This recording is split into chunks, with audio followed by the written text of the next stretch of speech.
On today's episode of PJ and the Beard, we're doing a segment that we call Dare to Compare. And what are we comparing? Yeah, so in this episode, we're still with the Tagima. We're back to the Tagima. Courtesy of Dan Pratt. Tagima? Tagima. What is it? Tagima. Yeah, okay. Somebody please. Help us, someone in Brazil. Help us. We've even looked up like other people's videos that are from Brazil, probably, right. and we're still struggling. So anyway, We don't know. it's not out of disrespect. No, it's out of ignorance. Ignorance, please. Yeah, whatever. Yoda would take that somewhere. So, back on track. Yeah, we're going to do a Dare to Compare. So what I have, or what Pat has right now, is the Tagima Woodstock Series S-style guitar. So Strat style Woodstock from them. And then, just because this has such a cool blue sparkly color, we decided to pull off the wall. Jason's wife's second least favorite guitar. No, least favorite guitar. The Sparkle Gretsch isn't No, one? she hates this one the most. Oh, okay. Right. So a 99, I believe. She says it's an 80 color, but it's a 99 guitar. There's leftover paint. Fender American. And this is, I mean, if you want to do an unfair comparison, maybe, Right. because we're doing Made in USA, Fender American Deluxe, I believe. So we got the noiseless pickups and locking tuners and all that 9 yards. And, you know, yeah. Real quick, he fixed the frets a little bit so you don't bleed, and got a bone nut put on and did some shielding. Other than that, completely stock. Right. Block of wood behind the bridge. That too, I always forget. But, I mean, that's not tonally, well, we're not going to go... He did the Mike Morrison we're not drywall gonna, screws. We're not going to run down the rabbit hole of whether that will... What kind of tone wood did you put back there? Was it cedar? Did you grab it off the grill? Maple. It was maple. Nice. All right. So, the way it's going to happen, we'll run through the pickups back and forth. Clean amp. We're using a Fender Hot Rod Deluxe with a single 12 in it, mic'd with a Sennheiser something. Something or other. It's the Right. Something or Other series. Right. There's lots of things. So, Pat plays a riff on pickup, then we'll use the AB box. This is going to be a real pain for me. I'll play the riff. And we're just going to run through the pickups. So we start on the neck, playing one of our self-proclaimed overplayed.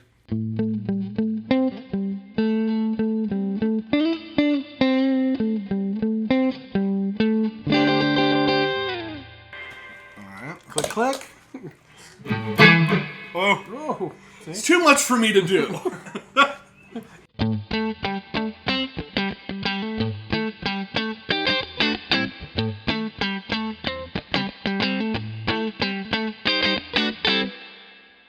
Pretty close to what you did.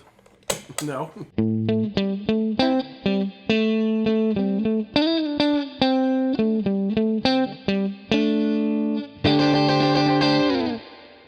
Close enough, though. You do you.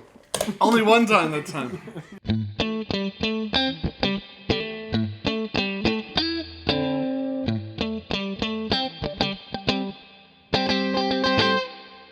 That was terrible.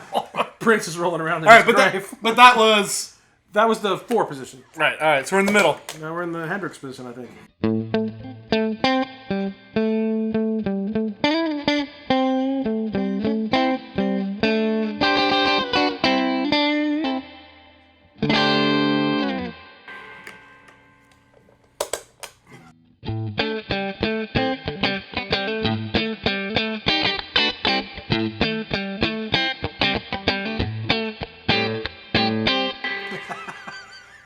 Yes.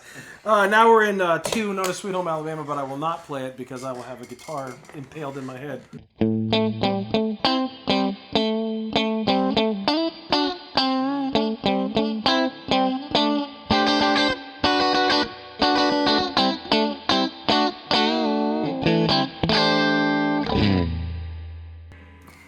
You're becoming dangerously close to that guy you hate.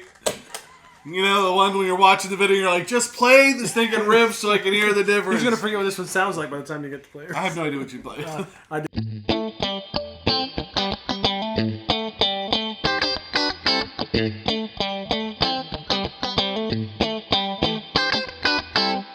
Sounds good. All right, now the bridge with no tone modification.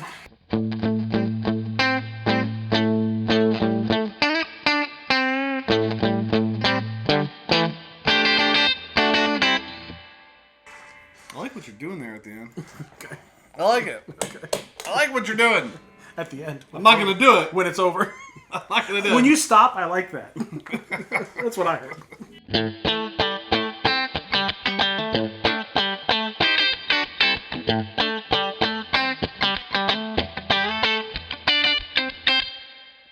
Out of the power. So, I don't know, a little different. I think Dan was saying more of like a ceramic pickup, maybe slightly hotter output. That one maybe a little rounder, a little fuller at times, but different. I feel like there's hotter. I feel like when we first started doing this, before we even recorded, I felt like that guitar was a little bit hotter. Right. Than what I was getting out of this one. I think they both, and it's always interesting then to go back and watch it, right. You know, because we're not doing any magic wizardry with the microphones. Literally, it's a microphone interface, iTunes kind of thing. Right. So it's always interesting to watch it back. To me, though, what I would say is they both sound like Strats. It's a good start. There's a clarity to these pickups for sure. I mean, I think you hear everything. I really especially like the neck a lot.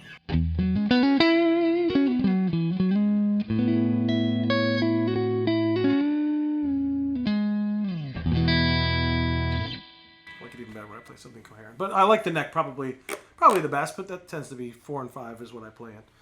So yeah. So what we should do, yes, making it loud in here for Dan's sake. We're gonna poor innocent Dan sitting on the couch being assaulted by you out of this airplane, jet airplane like decibels. Take you out of that. So you are now plugging into the PV Classic 30. You have it on the second channel. A little bit of delay in the effects loop from a TC Electronics. Echo Brain? Why are we using that one? Because it was up there and I hadn't played it yet. I think I got it in Nashville last time. For no real reason other than we haven't because used we it. can. Right. And I have it set for the Friday the 13th setting. And because we can, I'm going to run into that amp. Previous episode, we did the Bone Tender. Yeah. Which I'm still digging, especially for Strat. So I'm going to click that on in order to calm it down a little bit. And, I think we'll kick that on in a second. Yeah. In order to calm it down, I'm going to put an overdrive pedal after it and use the overdrive pedal kind of as a break so I can keep the volume and the fuzz up high on the Bone Tender. And Dan will still be able to hear his sons tell him that they love him when he goes to bed. Right. So we don't kill ourselves. I'm going to pull the volume back on the... So it's a Barber Electronics direct drive, which I think is awesome overdrive. And I do have the Donner Y'all fall on for a little bit of something. So that would sound like... It doesn't really matter what that sounds like. I'll play first so that when he turns that on, you don't even hear it. So... Are we going to sign off now, probably, right? Because we're just going to play until... Right, so, well, no. No? We're not. Because let's play through that, each one of us take a pass. Yeah. And then we'll swap guitars and do it again. This yet. Yeah. Right, I'm going to swap guitars and do it again. Here's the funny thing. Every time we do a Dare to Compare, you should try this. I always get to play the guitar, and he never touches it until he actually touches it on camera. You're welcome. Appreciate it.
Yeah, that's hard. That's hard to control when you drive down the rhythm. So what are we doing? I don't know. We're doing this. Okay. So, we just switched around. We switched guitars, but not rigs. Right. True story. Okay. And I'll start again because he's got to turn the bone tender on and it's hissing from the pit, covered up by this.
I think that's going to take some volume level adjusting on the back end of that. It was tough. Any thoughts? Playing this one after playing that one, I mean, this has got some girth to it. Like, it's got some solidness to it. The neck shape is probably a little bit different. We didn't really talk about that. I like them both. You can hand me either one of them. I'd be like, okay, great, I'll play that guitar today. It's fine. I can do that. And I've gushed about this one in previous episodes. So. Well, I'm not... I want to be a Strat guy.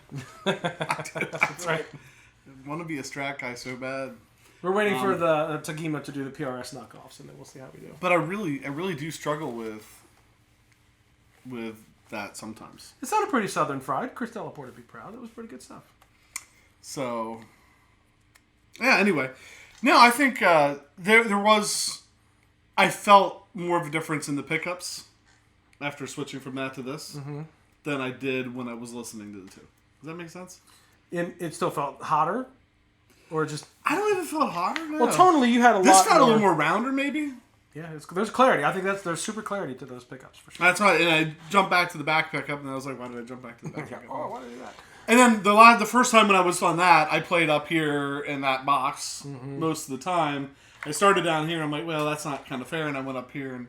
But it did. I felt like there was a different, almost smoother on this with that setup than that was. That was a little more. I don't know.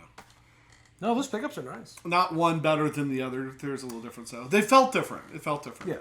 That's how I'd rather make that comment, because once I held this one and played this one, there's a weight to it. That's really light, which is nice. But just I think the shape of the neck and just some of the other things. I'm thinking like even beyond like this, the pickups felt like they reacted different or something. I don't know, good or bad, just different. Which goes to we've talked about like several times. One of the things we love about like kind of the cheap guitars is, I shouldn't say cheap, inexpensive. You have to correct me. He corrects me on that. One of the things we like about them is it gives you a chance to play a bunch of different stuff that you maybe wouldn't normally play. Right. And every time we touch a different guitar, we find it makes you kind of attack it. Like this made me attack it differently than I was talking that. So it was great. I mean, I enjoyed being able to do it. Yeah. It's always an excuse to play. So with that, there might be more Tagima. What is it? Tagima stuff coming in the future, and if yeah, I don't know what I'm talking about. I know, we just played for so long, so loud, and have been thinking. Now we have to be like, wait, we have to talk now? Yeah. No. So if you want to see more stuff coming from that, please subscribe, hit the like button, all that good stuff. And with that, I think I shoot it over to you. And before the typical sign-off, I want to thank my good friend Dan Pratt for providing us the You Should Try This that led to the Dare to Compare. And with that, I'm PJ on behalf of the Beard, reminding you that no matter what you hear, you never have too much gear. And I think here comes that riff again. Are we playing out, or are you still in stun mode? Still in stun mode.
That was all me that time. What I tried to lay back a little bit to hear more of that. That sounded great when you played a whole different thing once again there.